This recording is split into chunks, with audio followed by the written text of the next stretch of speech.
Greetings, good people. I am back and it is Hot Topics time. Okay, if you're new here, welcome. And if you are not new here, welcome back. All right, so you know how I like to do. Let's just get straight into it. Now, it is that time of year, y'all. What time of year am I talking about? Where Monique lets everybody know, okay, that Tyler Perry and Oprah got her effed up. And Monique says that she is not backing down. All right.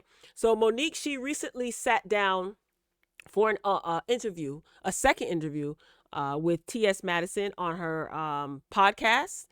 And she let it be known, Outlaws with T.S. Madison is the name of the podcast. She let it be known that she is not going to stop. And she slams Tyler Perry for destroying her career. And she claims that, he cost her family millions, and she is still demanding a public apology. All right. So this is the second interview that T.S. Madison and Auntie Monique has had. Well, maybe the third if you count when they were on the Queen's court. Anyway, let's take a look and a listen to what Auntie Monique had to say. Like to hear it? On the way.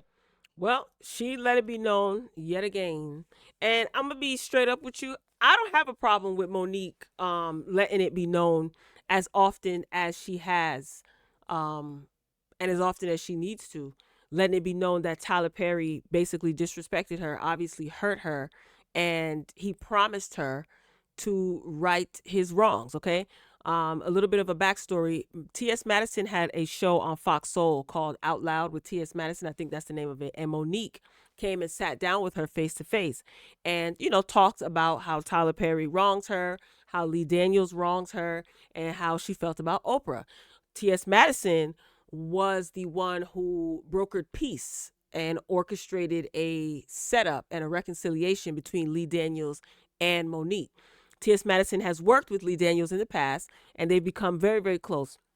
So if I'm not mistaken, she reached out to Lee Daniels to discuss, the matter, and Lee Daniels showed up at Monique's show, and he got on stage, and in front of her audience, he apologized to her.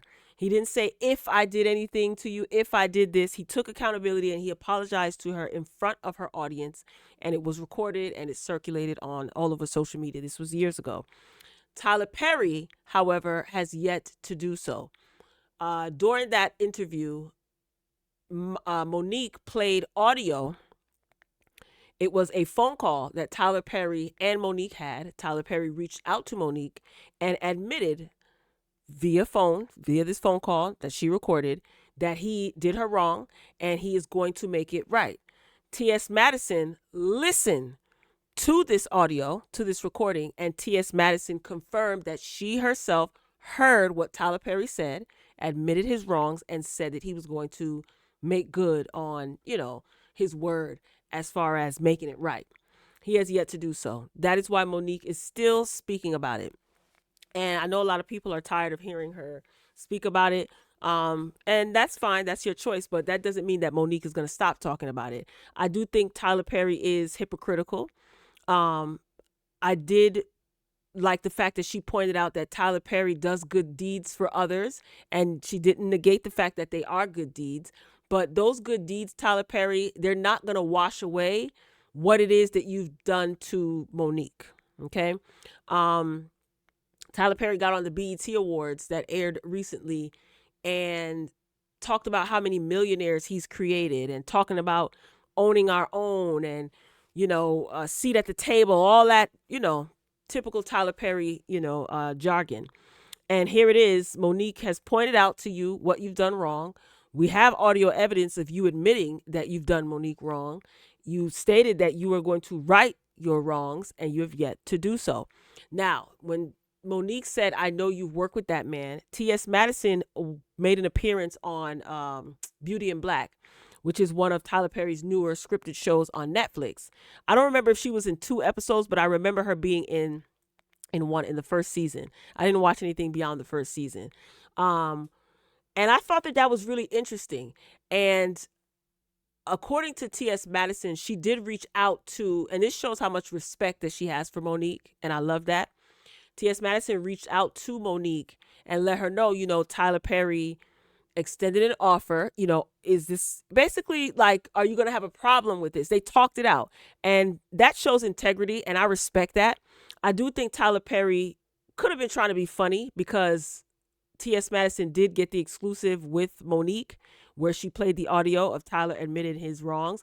So for Tyler Perry to reach out to T.S. Madison to offer a role in one of his shows, that seemed a little bit, petty and catty. Now, it doesn't mean that T.S. Madison is not worthy of having offers extended to her. I mean, listen, if you know T.S. Madison's track record, then like, she is talented, and she has definitely dipped her toe into just about every major network, television network. She's had association with some of the biggest brands, some of the biggest names in Hollywood.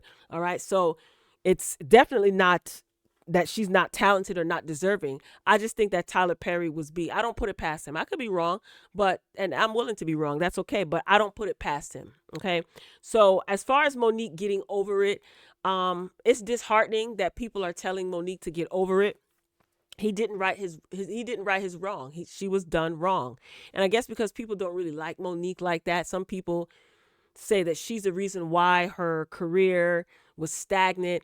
Blackballing black women or black people, period, being blackballed in Hollywood is a thing, especially if you're someone in a position of quote unquote power like Tyler Perry is. He has connections.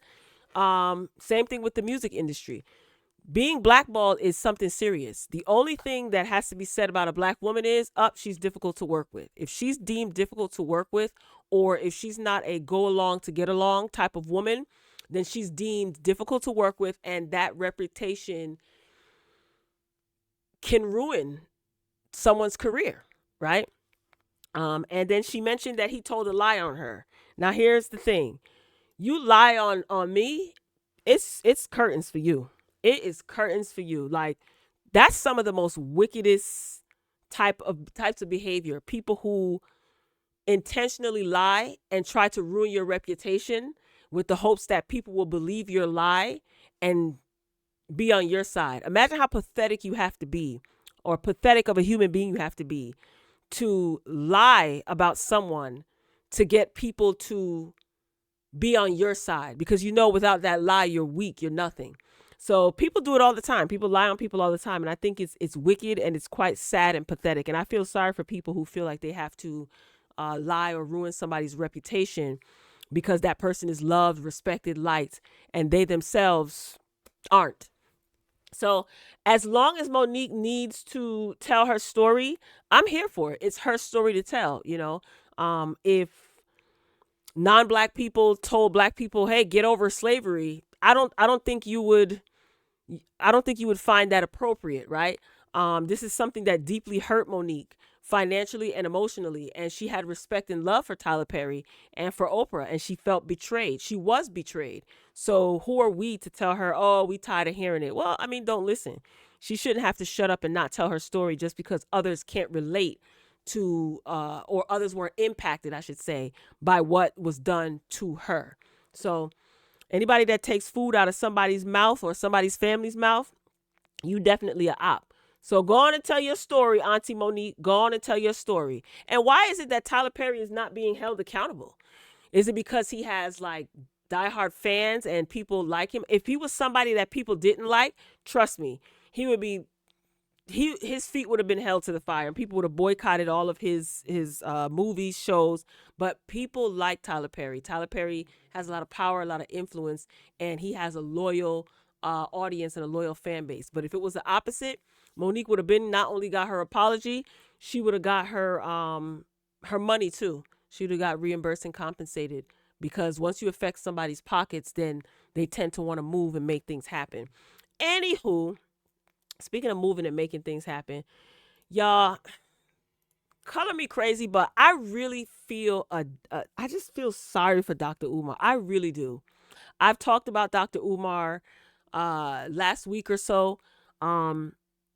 He's going through a lot. So the building where the school is supposed to be opened up, he is behind on payments and fees that he is responsible for paying.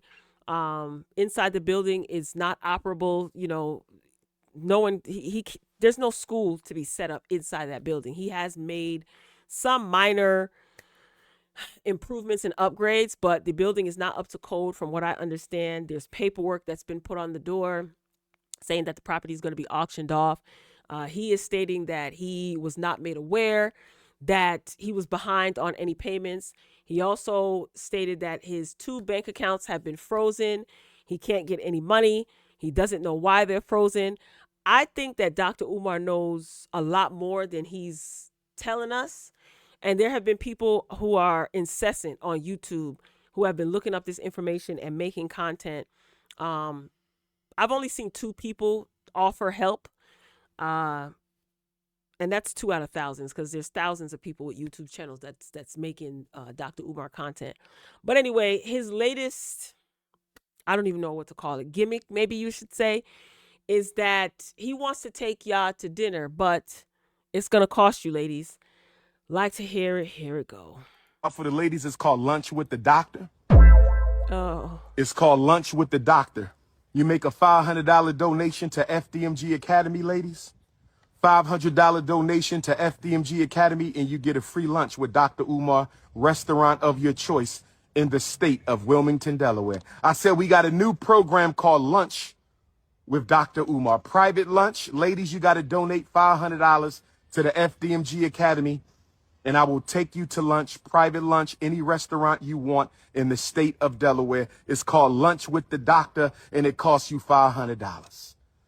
You don't pay for the lunch, I pay for the lunch. Any restaurant in the state of Delaware. Oh, yes. Brothers, don't hate. We got to stop hating. Brothers, we got to stop hating. Don't hate, my ninja. Because if I ask your wife if she want that luncheon, if I ask your wife if she want that luncheon, if I ask your baby mom, do she want that luncheon with the doctor, we know what she gonna say, ninja. Don't test my intellectual gangster. If I roll up on your girlfriend, your live-in prisoner, you call a girlfriend. If I roll up on your live-in prisoner, your romantic prisoner, you call a girlfriend, who ain't there because she want to be, she there because she got to be. If I roll up on your romantic prisoner, my brother, if I roll up on your romantic prisoner, you call a girlfriend who living with you because she got to, not because she want to. Do she want that lunch date with the doctor? Do your wifey want that lunch date with the doctor? I think we all know the answer to that. Me and you are not the same. I keep telling you that. Me and you, we not the same. You not 6'3", dark chestnut cocoa brown with the North Philly beard. You ain't Leo King, ninja. You ain't Pan Africanist #1. Nobody flying you to every continent to hear what you got to say. Only me. Don't make me take my t-shirt off and turn into King Kong right now. Oh my gosh. Don't make me beat my chest. Don't make me beat my chest. King Kong. Stop playing. Program coming out for the... All right, there you have it. Shout out to Gossip of the City, courtesy of Gossip of the City's Instagram. He knows that he's silly. He knows that he can make people laugh. But all in all, are we witnessing a mental breakdown because of everything that's going on with the school and among other things? I don't know. There's certain things that I just don't respect about Dr. Umar. However, he is a human being. And I think I said this before in commentary on Dr. Umar. I think his goals and his aspirations to have a all black owned and operated school for children, young children, I think it's a great idea. However, I just don't think it was executed. As far as the funds are concerned, I wouldn't doubt if he was using a lot of the funds for himself. He did purchase a building, and there's some stuff in the building that's done. So he tried, I guess. I don't know. I wish Dr. Umar all the best. I really do. And I don't like seeing what I think is a mental decline and a mental breakdown. But some people are getting their laughs regarding this. That's your choice. It is what it is. Now, I didn't donate a dime to his school, and I'm going to say that respectfully, and it's because I'm a good steward over my finances. All right, who is up next? Oh, y'all. This situation between these young kids is just sad. Okay, so a judge reportedly orders both Halle and DDG to not post Halo. So, according to reports, a Los Angeles judge ordered both Halle and DDG to not post Halo on social media. Originally, it was just DDG who was not allowed to post the infant. The judge reportedly felt it was fair for the rule to apply to both parents. The judge also ruled that DDG could get supervised visits, but no overnight visits yet. The visits will reportedly be monitored to ensure no videos or photos are taken. During the hearing, Halle's lawyers reportedly claimed DDG fans were allegedly harassing her online. They were. They also accused DDG of calling paparazzi on himself while he had Halo in Italy, but DDG's defense adamantly denied these allegations. He claims that he can't control whether people follow him with cameras or not. Okay. They will reportedly have another court day on October 15th. So, what are you guys' thoughts on this? Now, when all this stuff hit the fan, where Halle was accusing DDG of putting his hands on her, I remember the morning that the TMZ article came out. It's just been back and forth. And yes, his fans were harassing her. His fans were definitely harassing her. They were saying derogatory things. Yes, he has a large following. He is a social media personality turned streamer, part-time rapper, I guess. And I followed DDG, I guess like last year or maybe the year before that. And I got to know like the whole family dynamic. But just something just turned sinister when all this back and forth started with these two. I really hope that they can get it together. I don't like any of this. And it's unfortunate that Halo has to be in the middle of this. DDG can't post him, so there's no more Halo content. And Halle can't post him either. I don't know. Let's see what some of the comments are saying. Let's read some of the comments. Well, she ain't want him posted from the beginning anyway, so that shouldn't be hard. What Halle wanted from the beginning. And I don't, why did everybody like, it seemed like everybody turned on Halle. Like she became a B word, a evil witch, a jealous baby mother. And if you follow DDG, you know he does content for views. So 1 week he'll be dating this girl, another 2 weeks he'll be dating this girl, and they'll do couples content. It's all for content. People were accusing Halle of being jealous because he was around other girls. Meanwhile, Halle is on a boat somewhere with some man that she's dating. It's gotten real ugly, and a lot of the fans are fueling a lot of the nonsense, and that's unfortunate. Someone said, good. Not that they are both getting the same treatment. Damn, we ain't gonna see Halo again till he 18. I did enjoy the when DDG would do content with Halo. Sometimes it would be a little bit much, but it was cute, you know. You wanted to see the baby. Imagine the judge basically saying, I'm sick of both of you and your kid. OMG, we never seeing nephew again. The way couples go from in love to this needs to be studied. Yeah, seriously, they were all in love, and it just got really, really ugly. And Halle doesn't even go on the internet and say anything about this situation, like nothing at all.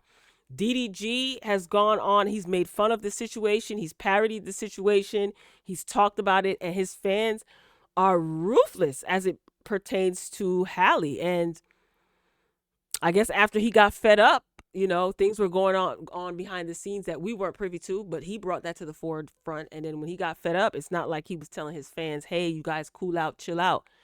It's just real ugly, and it sucks. And I hate the way that I don't know, I just don't like some of the things that is being said about Halle and how she's being treated. I just think that everybody should mind their business and stay out of it, regardless if it's brought to the internet or not.